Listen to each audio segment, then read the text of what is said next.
Hola, Dios te bendiga. Que la paz, la gracia y el amor de nuestro Señor Jesucristo sea contigo en este precioso día. Estamos en un tiempo de celebración, comúnmente llamado lo que es la Semana Santa, ¿verdad? Aunque realmente todos los días son santos, ¿verdad?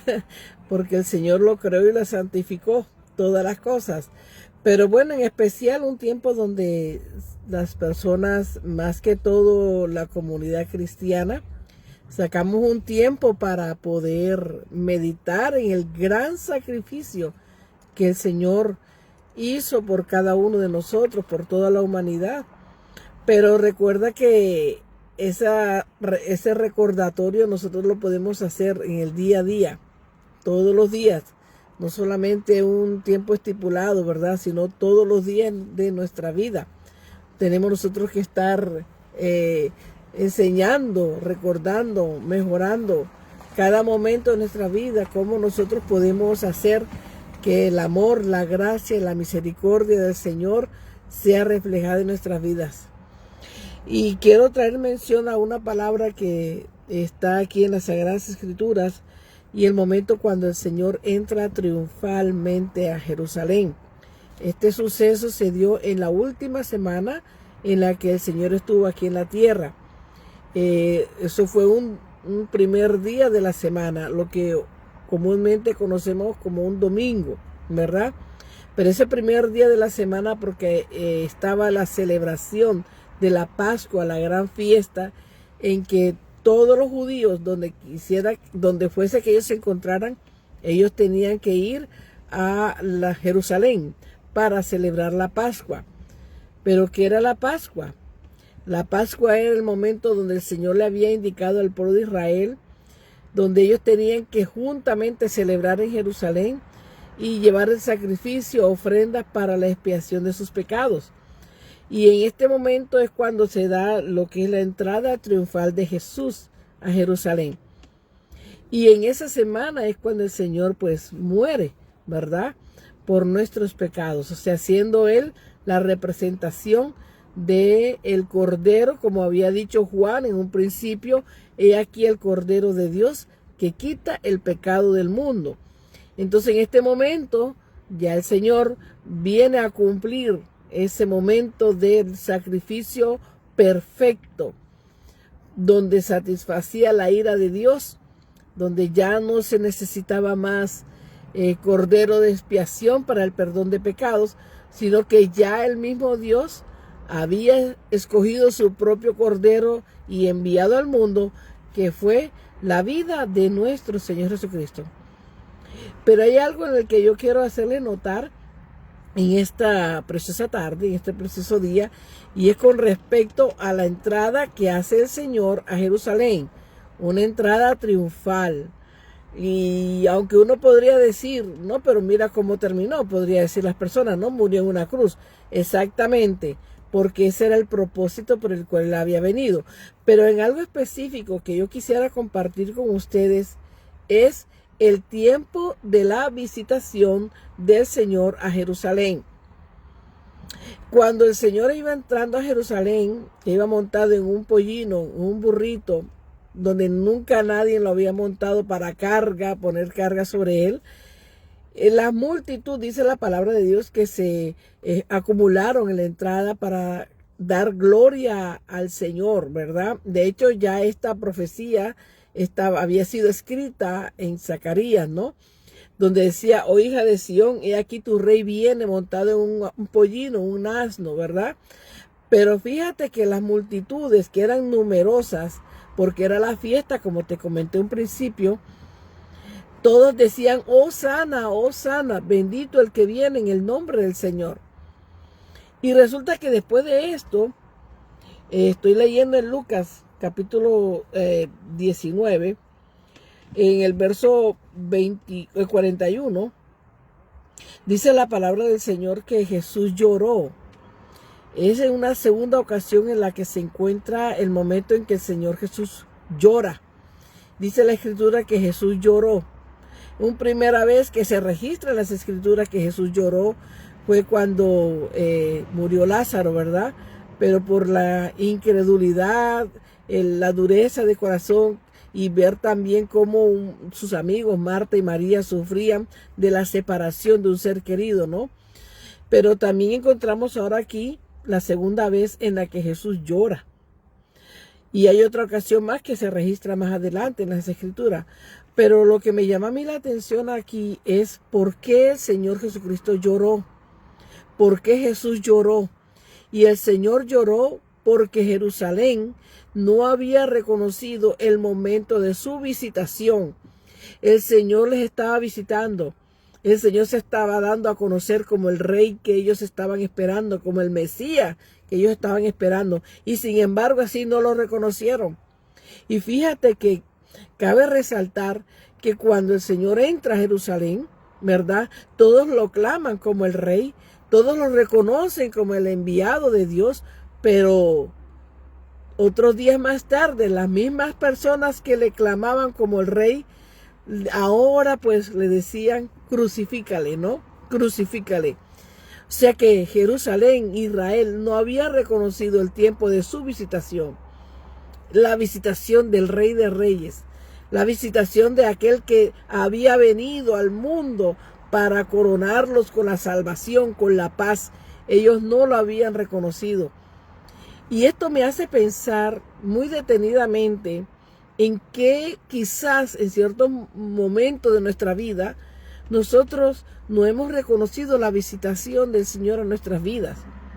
Y cabe notar, fíjate, cabe notar que siendo el pueblo dándole voces de alabanza, de gloria y triunfo al Señor, días más tarde, pocos días más tarde, lo declaran para muerte, reo de muerte.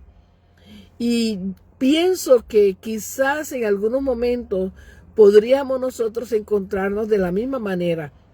¿De qué forma? Preguntarías, ¿verdad? Pero es que realmente llegan momentos en que nosotros podemos aclamar al Señor como el Rey de nuestras vidas. Podemos clamar al Señor como el Dios de nuestras vidas y adorarle y servirle y hacer su voluntad, ¿verdad? Pero quizás pase ese momento y días más tarde ya no lo tenemos como el Dios de nuestra vida, como el Señor de nuestra vida, como el hacer su voluntad, sino que damos la vuelta y decimos, yo quiero hacer mi propia voluntad. Yo no quiero hacer lo que el Señor dice ahora, sino lo que yo deseo.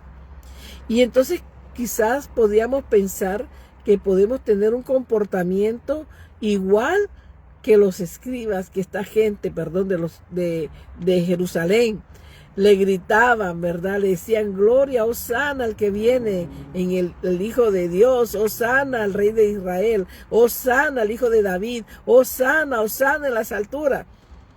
Pero después gritar, crucifícale, crucifícale. Wow, tremendo, dos cosas muy, pero muy diferentes el una a la otra. Que este momento, amados amigos y hermanos, que sea un momento en que nosotros no solamente lo podamos vivir como esta temporada de Semana Santa, sino en el día a día. No solamente decir, oh Señor, tú eres el Rey de mi vida, oh yo te alabo, te amo Señor, sino hacer su voluntad. Porque dice la palabra de Dios que Él vino para buscar, salvar lo que se había perdido. Y ese éramos nosotros, ¿verdad? Ese éramos tú y yo. Pero no solamente para que dijéramos, Señor, perdona mis pecados, yo te recibo como mi único y suficiente Salvador, y ahí quedó todo. No, el Señor demanda de nuestras vidas una fidelidad. El Señor demanda de nuestras vidas una santificación, pero una santificación en la que tiene que darse día a día, no temporada por temporada. Y una santificación que tiene que ser real, genuina, verdadera. Ahora preguntarás tú, ¿y cómo yo puedo hacer esto? ¿Cómo yo puedo presentar mi vida de esta manera? Pues el Señor nos dice su palabra en Romanos 12, ¿verdad? Muy claramente, que para los cristianos, para muchos de nosotros es un pasaje muy conocido, pero dice la palabra del Señor, así que os ruego por la misericordia de Dios. Escribiera el apóstol Pablo a los romanos, pero que realmente el Espíritu Santo le estaba inspirando y que ahora es una palabra que es para nosotros también. Así que, hermanos, os ruego por las misericordias de Dios, un ruego por la misericordia de Dios, que presentéis vuestros cuerpos en sacrificio vivo y santo, que es vuestro culto racional. Fíjate, es un sacrificio vivo. ¿Qué significa esto? Cuando en el tiempo antes del Señor Jesucristo, que presentaban el cordero, el animalito, la oveja, el cordero, lo presentaban vivo, no muerto delante de Dios, sino vivo. ¿Qué significaba esto para nuestras vidas hoy? Que nosotros de igual manera tenemos que presentarnos vivos. Pero ¿esto qué indica ser vivo? Claro que estamos vivos, ¿verdad? Tenemos la vida. No nos vamos a presentar muertos delante de Dios, tenemos la vida. Pero que realmente lo que esto significa es que con todas aquellas cosas que Dios puede quitar de mi vida, todas aquellas cosas que quizás me puedan doler porque están muy arraigadas en mí o porque tengo puesto el corazón mucho en ello, que el Señor lo desarraigue, que el Señor lo quite. No importa que nos duela o no importa que tanto tiempo tengamos con ello. Eso es vivo, sacrificio vivo. Señor, yo me entrego a ti. Y dice que esto es agradable a Dios. Y algo más importante también, que dice que es vuestro culto racional. ¿Qué significa esto? Que cuando nosotros nos vamos a presentar delante de la presencia de Dios, tenemos que presentarnos conscientemente. Tenemos que presentarnos que estamos realmente delante de la presencia de Dios. No que por cualquier cosa, no, yo vengo aquí como sea, yo hago lo que sea, porque Dios me ama y Dios es misericordioso. No. Cuando tenemos que presentarnos con un culto racional, tenemos que estar presentando con los 5 sentidos. Todo nuestro enfoque completamente delante de Dios. Porque muchas veces, y quizás nos ha pasado, porque a mí me ha pasado, llegan esos momentos en que llegamos a la casa del Señor y de pronto estamos en la casa del Señor, estamos quizás cantando o adorando y en un momento dado nuestra mente se desenfoca, nuestra mente se va, quizás a algo que tenemos que hacer, algo que dejamos de hacer o cualquier cosa, ¿verdad? Entonces no le estamos dando ese culto racional al Señor como Él se lo merece. Entonces lo que el apóstol Pablo aquí nos exhorta, nos anima, nos ruega a través aquí del Espíritu Santo que nos habla a través del apóstol Pablo, es que cuando nos presentemos delante del Señor, lo hagamos conscientemente de quién es realmente Dios. Que lo hagamos conscientemente realmente quién es el Señor de señores. ¿Quién es aquel que ha dado la vida por nosotros? ¿Quién es ese que en un madero, clavado en un madero, dijo, Padre, perdónales porque no saben lo que hacen? ¿Cuántas veces el Señor tiene que decir delante del Padre estas mismas palabras, verdad? Porque nos desviamos, porque nos desenfocamos o porque pensamos que estamos haciendo lo correcto y resulta que es completamente todo diferente a la voluntad de Dios. ¿Cuántas veces el Señor tiene que interceder por nosotros, verdad? Porque Él es nuestro abogado. Dice la palabra que abogado tenemos para con el Padre, que es Jesucristo, ¿verdad? Un abogado que intercede entre Dios y los hombres, las personas. Y gloria damos a Dios por ese gran abogado tan hermoso, tan bendito. ¿Qué sería de nuestras vidas si Él no intercediera por nosotros, verdad? ¿Qué sería de nosotros? Pero gloria damos a Dios por ese abogado que día y noche, 24 horas, los 7 días de la semana, contándolos humanamente, pero que para Dios todo es eternidad, allá en los cielos, Él intercede día y noche por nosotros. Entonces, que en este tiempo yo te invito que tú reconozcas la visitación de Jesucristo que te da, que te ofrece. Dice la palabra de Dios, y aquí yo estoy a la puerta y llamo. Si alguno oye mi voz y abre la puerta, entraré a él, cenaré con él y él conmigo. Si tú no has recibido a Jesucristo como tu único y suficiente Salvador, este puede ser un momento apropiado, propicio, en el que tú puedes abrir la puerta de tu corazón al Señor y dejarlo entrar. Lo que tú necesitas hacer es primero lo que Dios desea de nosotros, de todos nosotros, los seres humanos. Primero que admitamos que somos pecadores. Con las buenas obras no se gana el cielo, porque no es por obra para que nadie se gloríe, es por la bondad, la gracia y la misericordia que el Señor tuvo con nosotros. También nos dice la palabra del Señor que nosotros tenemos, además que admitir, tenemos que recibirle, hacerle Señor de nuestra vida, pedirle que anote tu nombre en el libro de la vida y que tú puedas vivir una vida cada día agradable al Señor.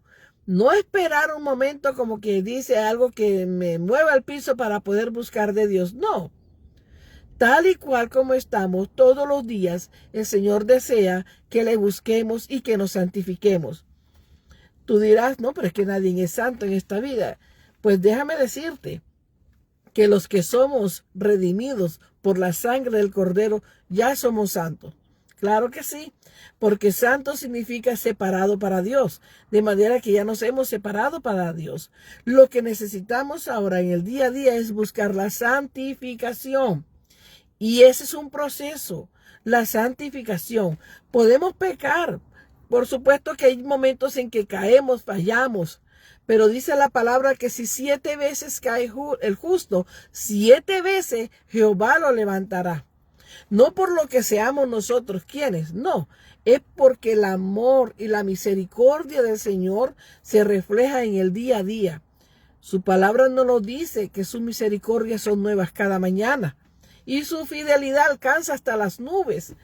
De modo que no hay pecado que Dios no perdone, no hay falta que Dios no perdone, pero ¿cuándo no hay el perdón? Cuando no se lo confesamos y lo mantenemos ahí. Cuando no hay perdón, cuando no reconocemos que somos pecadores. Entonces, ahí donde dice la palabra del Señor,